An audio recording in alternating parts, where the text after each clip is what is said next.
Welcome to the Find Creative Expression podcast, conversations about art and creativity. I'm your host, Sarah Crawford, author, musician, and playwright.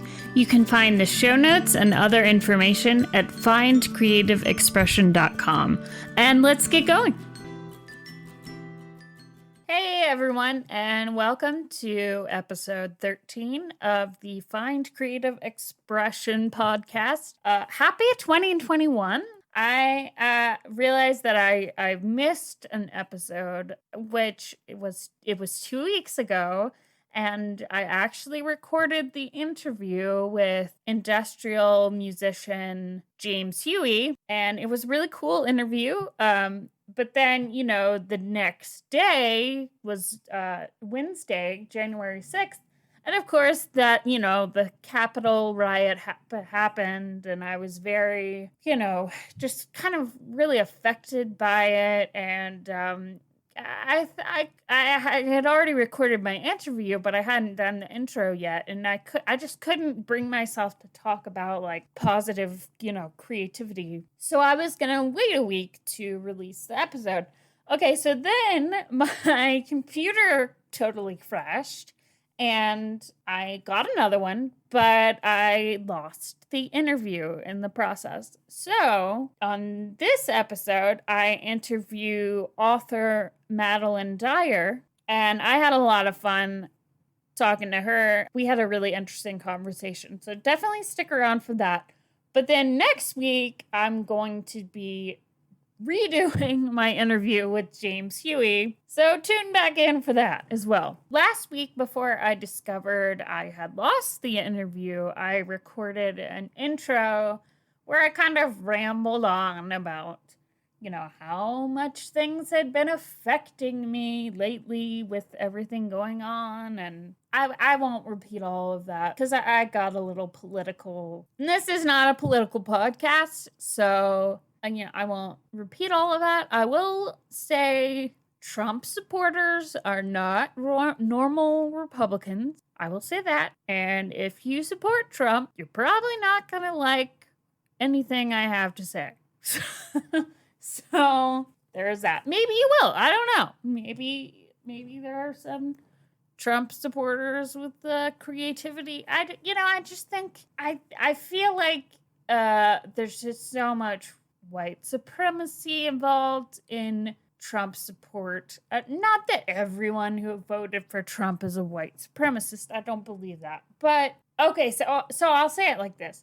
Not every Trump supporter is a white supremacist. Every white supremacist probably supports Trump. And, that's kind of how I felt throughout the whole Trump presidency, but it's gotten to be exhausting lately. So, I'm recording this on Tuesday. It's actually the last day of the Trump presidency. Thank you, God. So by the time this comes out, we'll have a new president. And, I don't think, the Democrats and Biden are, the answer to all the world. And, now there's going to be puppy dogs and rainbows and everyone's gonna hold hands and sing. I don't really believe that. But, it was really nice to turn on the news yesterday and see, oh, Joe Biden was volunteering on MLK Day, giving people food and stuff. I don't know if Trump ever did any volunteer work, but I feel like he probably didn't. So it was just nice to see. It was nice to see that. It's nice to see, a president who at least acts like he cares about people in America. So that's all I'll say about that. Because this is not a political podcast. This is a podcast about creativity and art. But, I will say one of the kind of foundations of America is this idea of freedom. Now, it's kind of ironic that America was founded on this idea of freedom when we had slaves who were the opposite of free. So I don't know that we've ever entirely lived up to this idea of freedom. And everyone having personal freedom. But I will say, it's hard to be creative and be artistic and use your voice and express yourself if you don't feel free, if you don't feel like you have the freedom to use your voice in that way. And so I think, even though this is a podcast about creativity and art, and, we don't all necessarily agree on the best way to achieve the ideals that America was founded on. But the idea of freedom and equal opportunities and representation, as me and Madeline get into in our interview, all of that stuff is really important to me, and I think it's also really important to art. So I just wanted to say that. So let's go ahead and get into the interview then.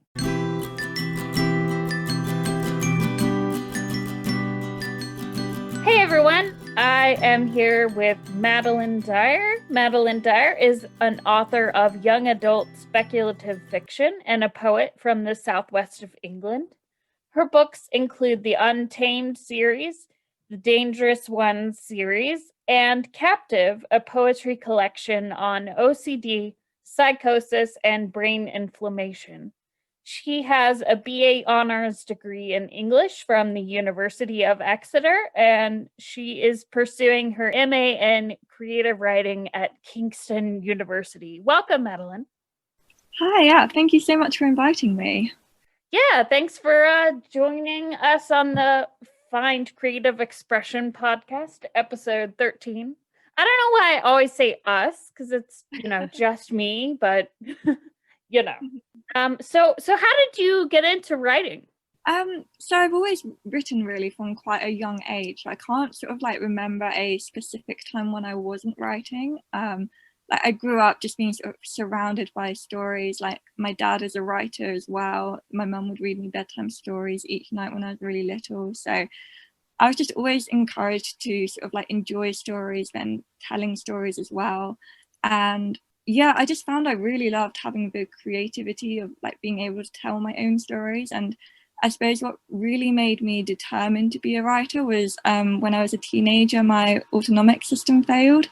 So I was in hospital a lot, and I wasn't able to like get outside as much as I wanted to. So when I was sort of like inside in the hospital, I was just sort of living through my characters, telling stories, and I was using stories very much as a form of escapism to sort of do all the things I found myself unable to do. Right. So yeah, that's sort of like what really made me determined to be a writer, was having that illness.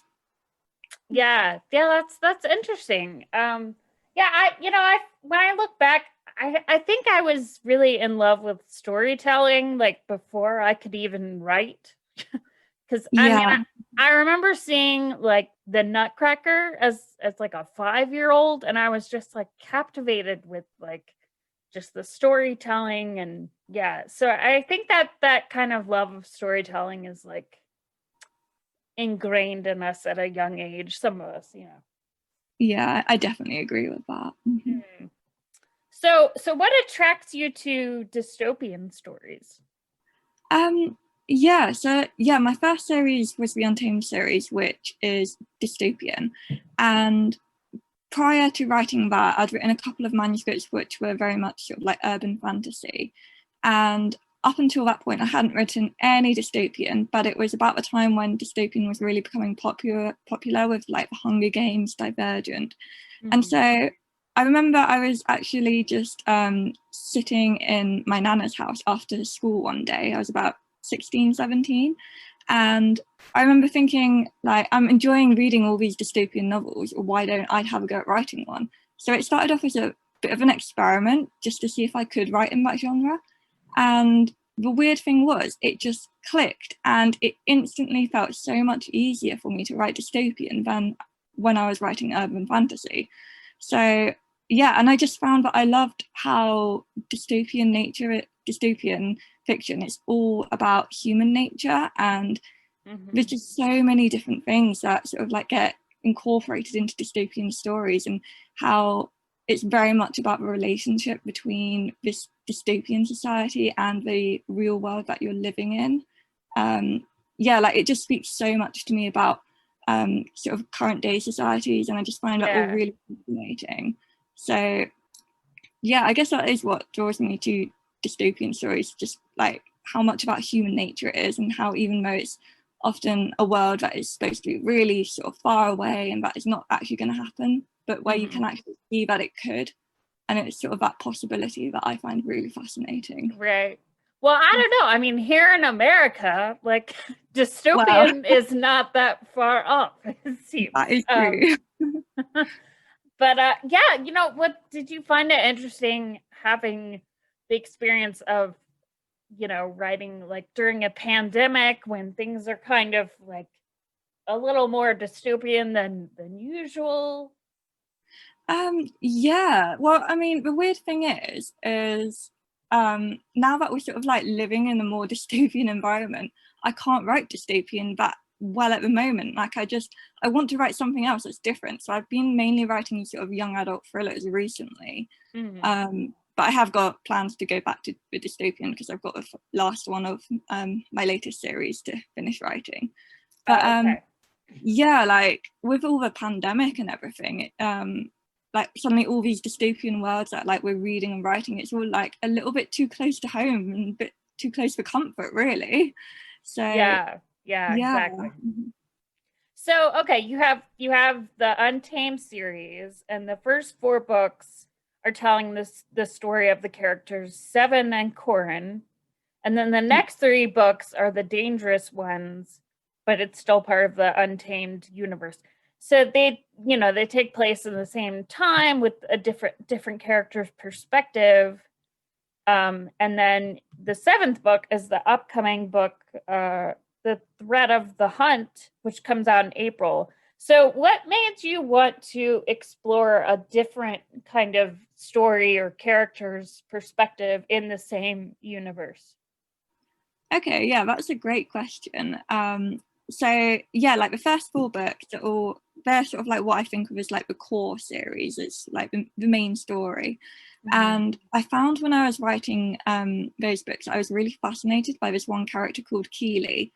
And she doesn't have any page time in the books because she dies right at the start of book 1, like Untamed. So you never actually meet her in those books, but all the characters who have met her, they're really influenced by their interactions with her. So I decided I needed to get to know this character better, but obviously I couldn't like bring her into the Untamed series without sort of, you know, having her come back to life or something. Right. So I decided to start writing a new book, and originally it was just going to be a novella that took place before the Untamed series, and it would just be her narrating it. But that, like, as soon as I started writing it, like her voice just came to me, her character, and I just had to write like this whole story, and like the novella turned into like this whole novel. It ended up longer than book 1 in the series. So I was having so much fun with it, and in the end it did end up sort of like overlapping a little bit with the first book in the Untamed series in terms of timelines and sort of like the events that go on. And it was when it began overlapping that I just wondered, why don't I continue this Dangerous Ones trilogy and have sort of this separate trilogy running alongside the books for the Untamed series. So you've got sort of like these 2 series taking place at the same time, but they have completely different storylines. And I found that quite interesting, sort of like looking at these events I've already written about in the first 4 books, but looking at them from different angles, but also trying to make it a whole new story and exciting as well. So yeah, so like each of the Dangerous Ones books does have a different narrator. So book 2 of that one is called This Vicious Way, and that's narrated by Inga. And then book 3, which is the one that comes out in April that I'm just finishing editing at the moment, that one's narrated by Casey. And yeah, you do get some like minor crossover of characters within these 2 series as well, which I think is quite fun. But yeah, like just exploring the story from like a different angle has allowed me to develop my world so much more. And just like these little seeds that I'd put into like the Untamed series that never sort of like got fully developed are like things I'm now able to pick up on in the Dangerous One series and just develop further. And it's so much fun making sure that it all links perfectly back to the end of the Untamed series, because both of these series have the exact same end point, which I think is quite fun as well.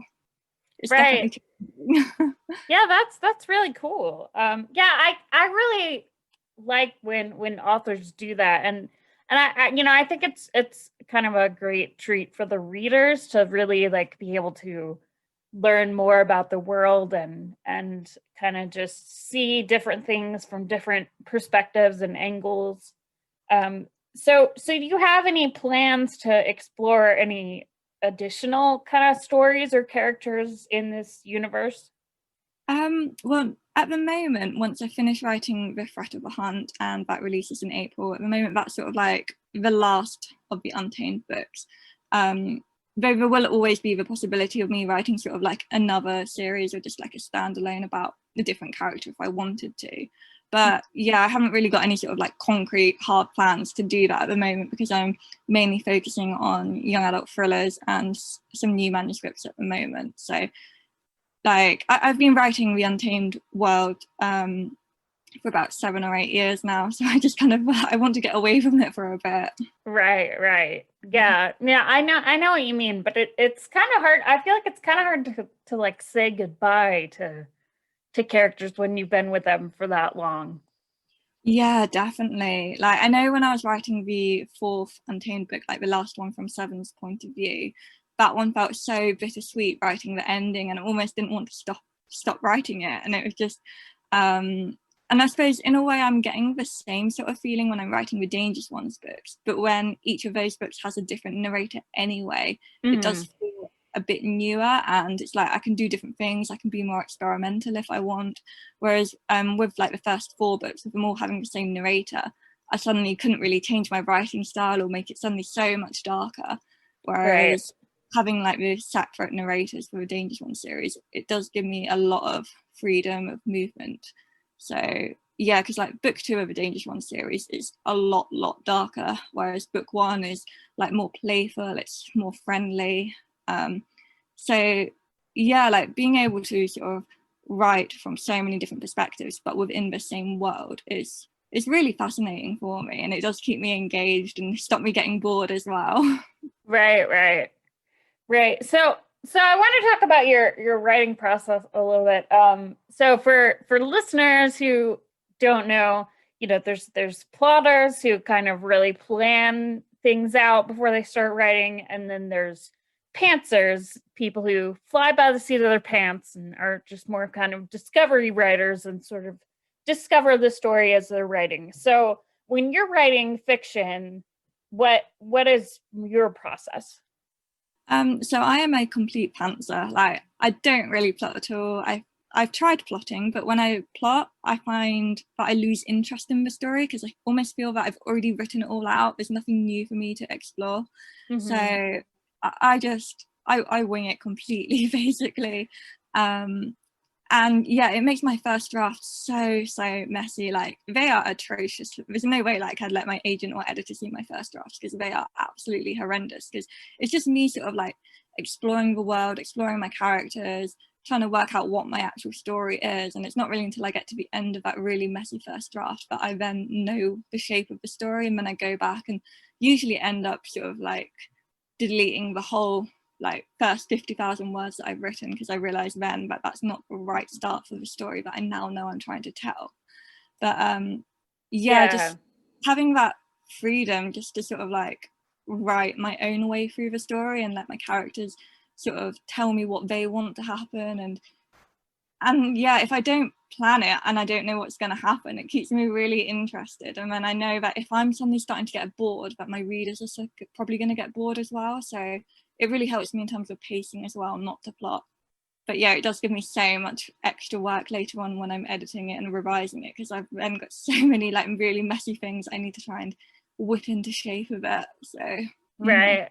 Yeah, I'm kind of the same way, but I kind of like plot as I'm going. So, and then I do a lot of restarts where I'll write like 100 pages and then I'll be like, oh no, that's not what happens at all. And then I'll just restart the whole thing. Like, Yeah. So it can be kind of a long process, but yeah, I mean, it's there's something exciting about kind of discovering what the story is like as you're writing it. Yeah, I definitely agree with that. Mm-hmm. So, okay, so in January of 2020, you released Captive, a poetry collection on OCD, psychosis, and brain inflammation. These poems are based on the therapy writings you produced when you were experiencing psychosis and OCD due to autoimmune basal ganglia encephalitis or encephalitis, a rare type of brain inflammation caused by the immune system attacking the brain.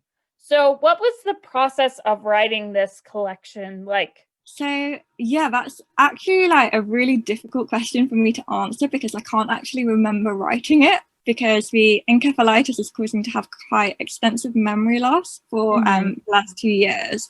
So yeah, like I can't actually remember sitting down to write it, but I know from like diary entries that I made at the time that I was producing these poems as part of like therapy writing because I was having a lot of difficulty speaking and communicating, and my cognitive skills had like diminished completely.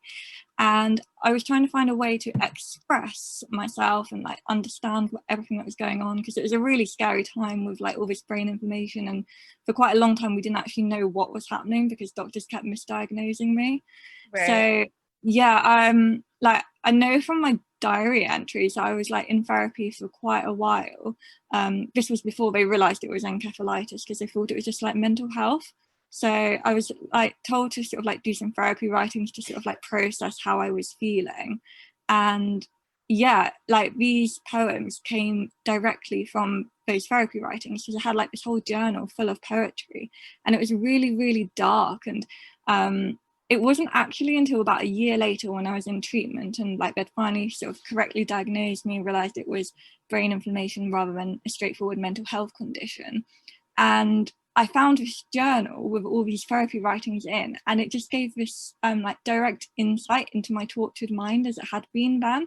And I found it so like surreal reading it, and I was almost sort of like on the edge of my seat, like nerves, and just like so anxious reading about it all.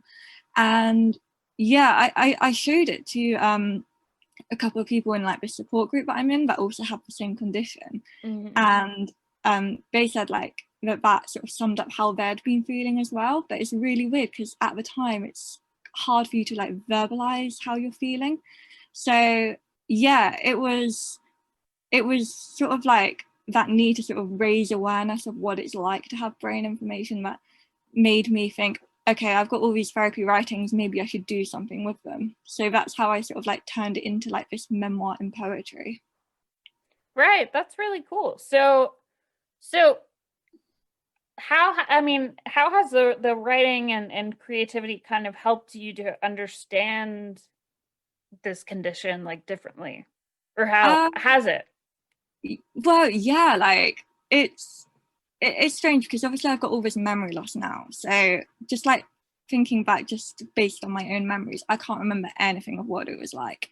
So reading these things that I wrote during that time, it's really sort of opening all up to me, making me aware of just how I felt at that time. So it's giving me sort of like a direct link to the past. Like it's almost like I'm stepping back in time every time I sort of like read that manuscript, and it is so surreal and it just feels really odd in a way. But yeah, it is helping me process a lot of like what I went through. And yeah, because like some of the times during the brain inflammation, I can remember specific hallucinations I had about like birds and insects. But then I've also got all these therapy poems about spiders as well. And so like from looking at all sort of like from an analytical point of view, I can probably say that yeah, some of my hallucinations were of spiders, but I can't remember those like organically. So it's really strange having sort of like this mismatch in your brain of what you remember and then what like your diaries are telling you. Right. Yeah, that is an interesting perspective. And you know, it's interesting because I saw you tweet recently about how it's in production as an audiobook and you were listening to the first 15 minutes of it. So, what was it like to hear the beginning of the book in an audio format, especially like from the perspective of not really remembering writing it? Yeah, so it was such an amazing moment, like hearing it. It's been being narrated by Shelley Solder, who is just like this amazing narrator for audiobooks. And well, actually this morning she sent me over the whole audiobook rather than just the first 15 minutes. So I have actually been listening to it just before this conversation with you. I've just been sort of like listening to it all, and I'm about 3/4 of the way through. But yeah, it's so weird because, like, on the one hand, I don't recognize any of like the poems. I have no sort of like organic memory of writing them. I only have like the memory of like me reading them, discovering them, editing them, and then putting them together into this collection that does make up a memoir in poetry. Mm-hmm. So yeah, and then when I'm listening to Shelley reading it, and listening to sort of like, she's got this really beautiful voice and her tone is just like, it really resonates and it fits so well. And it's so weird because I almost don't recognize it as my own writing, but then every now and again she'll get to like a line and I'll hear it and I'll just think, yeah, that's the kind of thing I would say. So it's really weird, but Right. yeah, listening to it in audio format is just pretty amazing, right? And it's so exciting because this will be my first audiobook of any of my work as well. So it's just really exciting. Yeah, I recently had that experience as well because I had my first audiobook produced from Time After Time, my YA time travel book that just came out last year. And yeah, it was so cool listening to it, someone else. It was almost like someone else wrote it, yeah, just it's exactly that feeling. yeah, exactly. And I mean, I listen to a lot of audio books anyway, so that's like a pretty normal way of me consuming books. So like it made me feel like I was more of a real writer, you know. Yeah, I got that too because like well, recently I've been mainly listening to audiobooks rather than reading because I've been having sort of like vision problems because I still got the encephalitis. Mm-hmm. So yeah, just like knowing that my book is going to be sort of like an audiobook too, it's really exciting. Right. Yeah, that is exciting. So when does that one come out? It hasn't got a release date at the moment, but I think it's probably going to be sometime in the next like 2 or 3 months. I'm not entirely sure. Okay. It's still in production, and we've just got like the first draft of the audio recordings at the moment. And yeah, Shelley's going to be editing it for the next few weeks or something. But yeah, like with timelines and like timescales for this, I have no idea because I've never had like an audiobook produced from Well, one of my. yeah, with my audiobook, it was like, oh, I think maybe that'll be out in October. And then it wasn't out until like November or December, I think. Um, Oh, so it's, with audiobooks, I think unless you're like a super famous like Stephen King or somebody, there's not really like a concrete like release date. It's more of like a, oh, this will be done when Audible like approves it or whatever, yeah. So, okay, so the process of writing this collection was, kind of unique. Have you written a lot of poetry like before that? And like how does your poetry process differ from your fiction process if you have? Okay, so well, prior to this poetry collection, I hadn't really written any poetry. I think the only time I'd done it was when I was at Exeter University, and we had like this creative writing module where for like 3 or 4 of the weeks we had to write poetry. So that's kind of like the only other poetry that I had written. So to suddenly find myself like holding this poetry collection that I've written when I was really ill but have no actual memory of writing it is really weird. And since then, I have toyed with this idea of writing another poetry collection, like a follow up about like the actual treatment, because like Captive is very much about sort of like the feelings of like loss and like lost in all the darkness, the unknown of it, the battle with doctors to get taken seriously, trying to get like the diagnosis. And whereas now I'm going through all the treatment. So I do kind of think maybe I will write another poetry collection. But the thing is, when I had all the brain inflammation really severely a couple of years ago, I couldn't write prose at that time. I remember that quite distinctly. Like I couldn't do it. It was like that part of my brain had just been switched off, and like, so I was obviously able to write the poetry, and I guess maybe it was just using sort of like a slightly different part of my brain, and that was how I was like able to do it. Right. And like now, I can write prose again, so I'm writing sort of like my books, my long manuscripts, and I'm not sort of like feeling as connected to poetry as I reckon I must have been before. So yeah, like it's really weird talking about sort of like comparing the two processes, because I don't remember the writing process at all for Captive. So yeah, like I can speculate on what it's about, but one thing that my beta readers and like the critique partners have said recently about my latest manuscripts that I've written since having the brain inflammation is that they're a lot more poetic, sort of like the language that I'm using. And I have noticed since having sort of the encephalitis that I'm drawn to a lot more darker topics now. Like I want to write thrillers, I want to write about crime rather than sort of like lighter stuff, although dystopian is pretty dark anyway. But yeah, so I think you can see the influence of having written this poetry memoir in my later stuff, because I'm much more sort of like caught up on imagery now, and I love sort of like spending hours trying to create the perfect image. Whereas before I think I was more like plot driven before, whereas now I'm like definitely character driven, but in a sort of very poetic way, if that makes sense.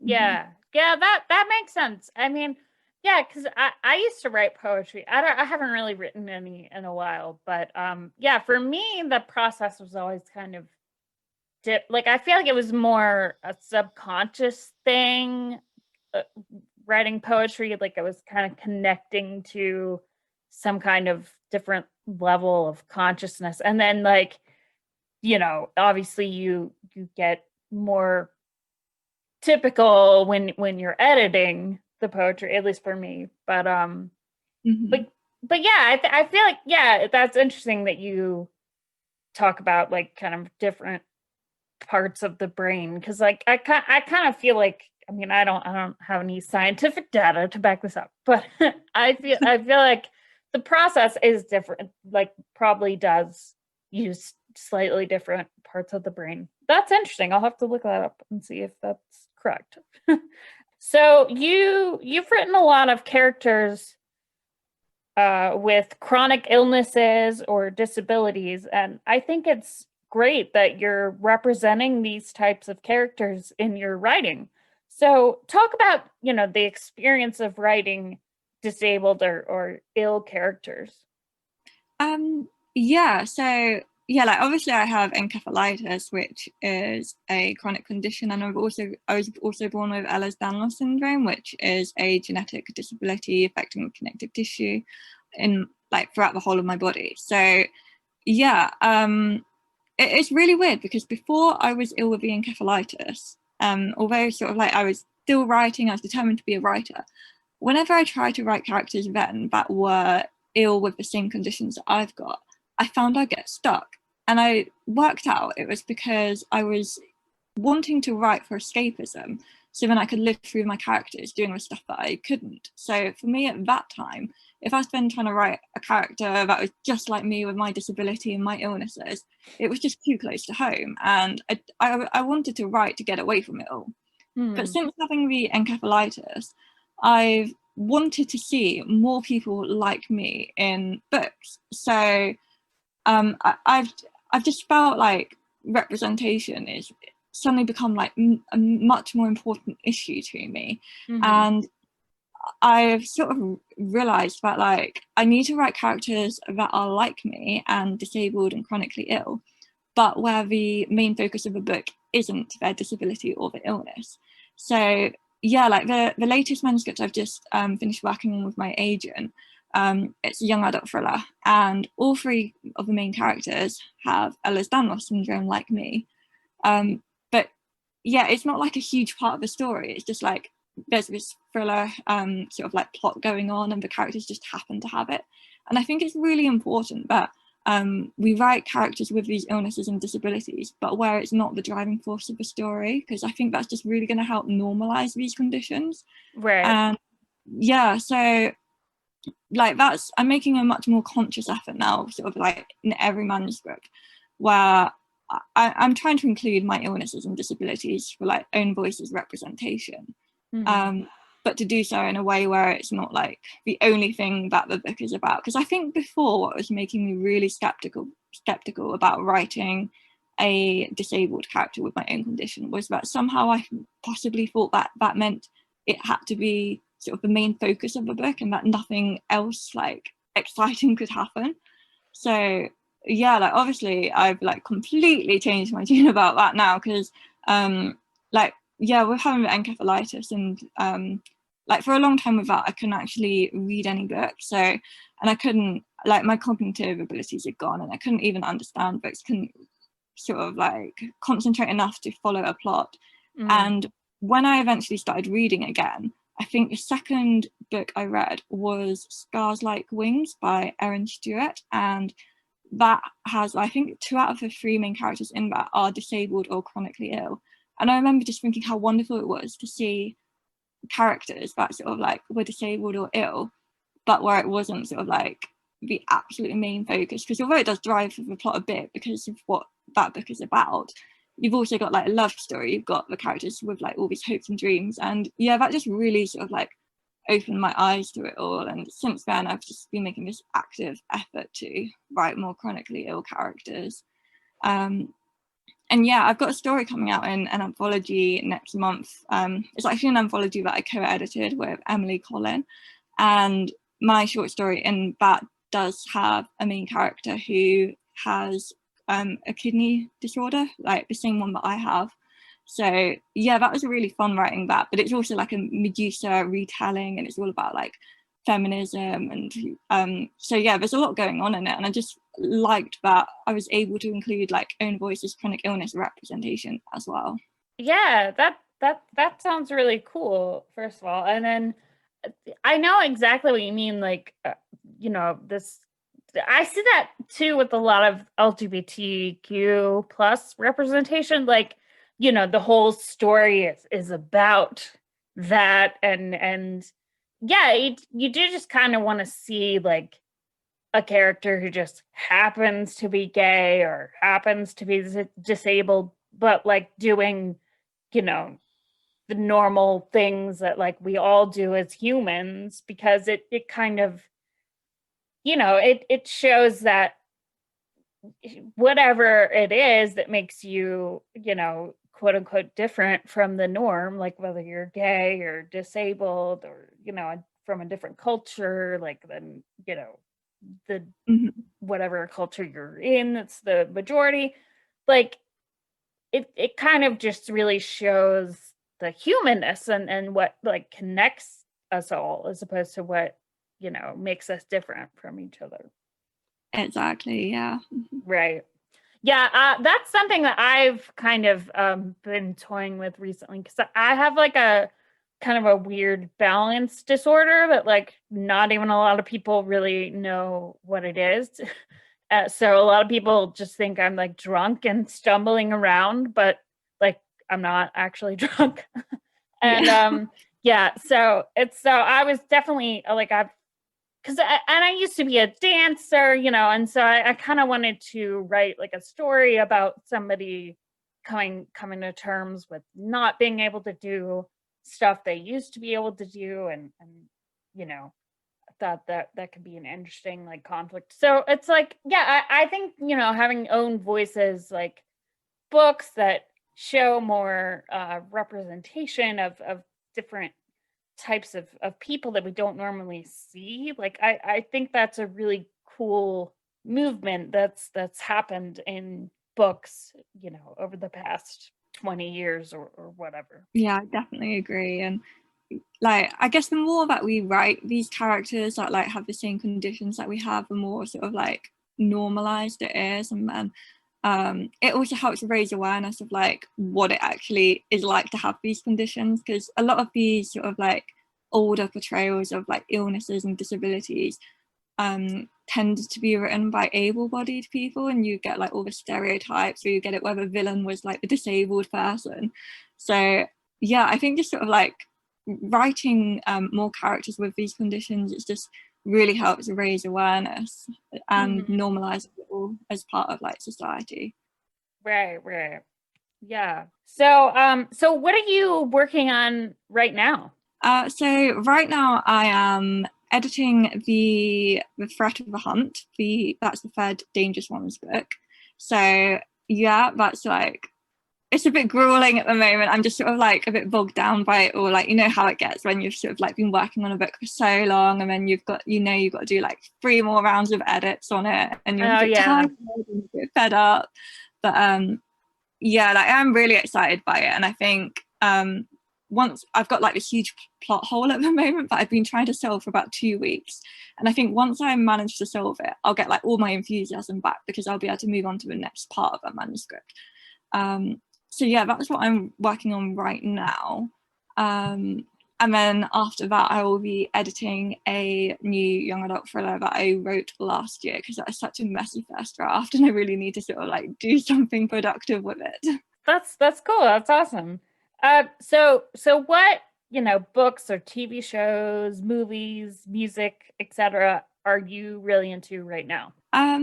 Yeah, so I've been obsessively listening to audiobooks recently, and like a few years ago I read We Were Liars by E. Lockhart, and I don't know how I didn't realize then that she didn't have, because I thought when I read it, like I loved that book and I thought she only had that one book out, and then about a month ago I suddenly like looked on Audible and found like all these other audiobooks of her work. So yeah, I've been sort of like reading all these books by E. Lockhart. I just finished Again, which I think was published last year. And it's just amazing. I'm just really obsessed with her writing, because like her language and imagery is just so lyrical and beautiful. And yeah, like I just find it all really inspiring as well, because I often get really inspired whenever I read like a really good book with beautiful language, and I'm just like, yes, that's why I want to be a writer. So yeah, like I'm just really into her books right now, and I think I'm probably going to reread We Were Liars, like listening to the audiobook and just sort of like take some notes on structure, because I love analysing my favourite books as well, to work out like why I'm having sort of like such an emotional response to them, because I think that's really helpful for you as a writer as well. Yeah, totally. I feel like if it's a book that I really enjoy, I feel like the first read is always just, being engrossed in the plot and the actual story. And then I feel like I have to read a book a second time to really kind of analyze and study the craft of the storytelling, Yeah, definitely. And it's always so like educational as well doing that, because like I'm studying my MA at the moment as well, and I'm very much more aware of sort of like writing craft now. So whenever I'm reading a book now, I'm sort of like, there's part of my brain that's being really analytical about it as well. And yeah, like you say, when you first read a book, you're just sort of like engrossed in it. And I know when I'm really engrossed in a book and I'm reading, and I get to a really exciting bit, I'm just like desperate to like turn the page, find out what happens. And I do sort of like almost skim read the really exciting parts, which is a really bad habit of mine, because I miss so much of like the really good writing. So it's not until my second read through that I feel that like I can really appreciate the book, because I just like, I get that feeling where I've got to know what's coming next. I've got to finish it as quickly as possible. And that's the great thing about audiobooks, is you can't do that, because I do that too sometimes when I'm reading. I mean, you can always make it like faster, and then they sound like munchkins, but yeah. So okay, I have kind of a big question that I ask everyone on the podcast. Why do you think art is important? Wow, that is a big question. I think, well, art kind of like sustains us, like with writing and stories, we're sort of like drawn to storytelling, and storytelling is just so important. Like it teaches us so much about ourselves. We can use story to like warn each other. We can read about situations that we haven't yet been in, and we can like discover what we'd do, but like in the safety of like our own house if we're like sitting inside reading about something. And yeah, I think all art is just so important. Like it really sort of like helps you connect with yourself. Like listening to music like does relax me as well. Like if I'm really stressed and I listen to music, I feel so much better. And I just feel that art, it's sort of like, if you're surrounded by it, it makes you more of a balanced person in a way. And yeah, like it's calming, and it's like it's just so important, really. I'm not sure I'm entirely answering your question about why it's important. I'm just saying it is. But yeah, like it teaches us so much. And yeah, I'm thinking from the perspective of like young adult books that are particularly about sort of like modern issues and like these contemporary issues that teenagers will face. It does, like, if you've got a teenager who's facing that issue, reading about a character who's also facing it, it's going to make them feel less alone. But then at the same time, if you've got a reader reading this book and they have no experience of it at all, it's helping them understand how others will feel. And I think that reading does make you more like empathetic to others' situations, and it really helps you like understand and have more empathy for different people. So, and I think all art can do that, really, like whether it's painting or like music, writing. Yeah. So yeah, like I think it's just really, really important. Yeah, I would say the empathy aspect is a huge important thing about art, and particularly with reading, because I feel like when you're reading, especially if it's first person, you're kind of asked to step into the shoes of another person, another character, and I feel like that really does develop the ability to empathize with other people and see things from other perspectives, which is, I feel like, really important. Yeah, definitely. Cool. Well, so where can people find you and your work? Yeah, so I've got a website which is madelinedyer.co.uk, and I'm also on sort of like usual social medias. So my username on like Twitter and Instagram is at Madeline Dyer UK.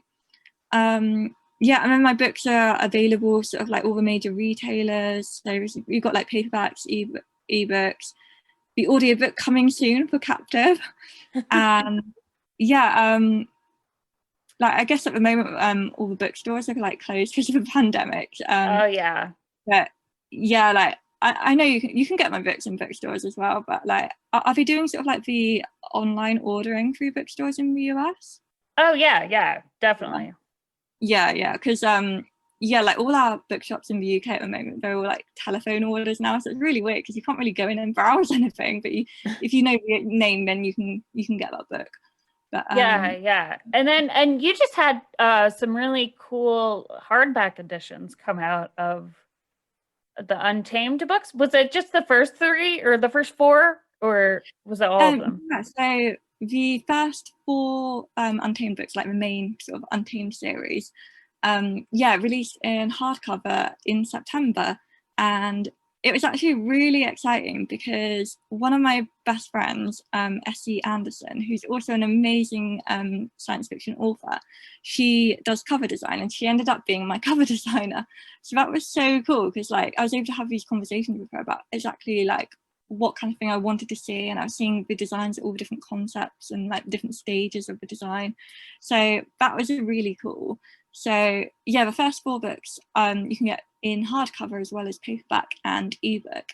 And then yeah, there are plans for a Dangerous Ones trilogy to release in hardcover as well, probably later this year. I'm not entirely sure because nothing's set in stone, but yeah, like I think, fingers crossed, they will be coming to hardback as well. Right, cool. Yeah, all of your covers are gorgeous. So I'll be sure to like post some of those on my findcreativeexpression.com, and I can post links to all of your like your website and your social media and everything there too. Oh, thank you. So yeah. So definitely everyone listening, go check it out. Yeah, okay. Well, yeah, thanks so much for coming on the podcast. That was great. Thank you so much for having me, and like all those wonderful questions as well. Cool. Well, I'm glad you found them interesting. Definitely. I had such a great time talking to Madeline. Everyone definitely go check out her work on findcreativeexpression.com. Coming up in the next episode, I'm going to be speaking to industrial musician James Huey again. So definitely tune back in for that. That's going to be next week to make up for the episode that I missed 2 weeks ago, and then I'll be back on track. So thank you so much for listening, and I'll see you in the next episode. Thanks for listening to the Find Creative Expression podcast. Please take a moment to leave us a review on your favorite podcasting platform. You can find me on Instagram at Sarah E. Crawford or youtube.com/Sarah Crawford. Also find me on Patreon at patreon.com/Sarah Crawford to support the podcast for just $1 a month. And that's Sarah, S-A-R-A, without an H. I hope you've been inspired today, and I'll see you in 2 weeks for the next podcast.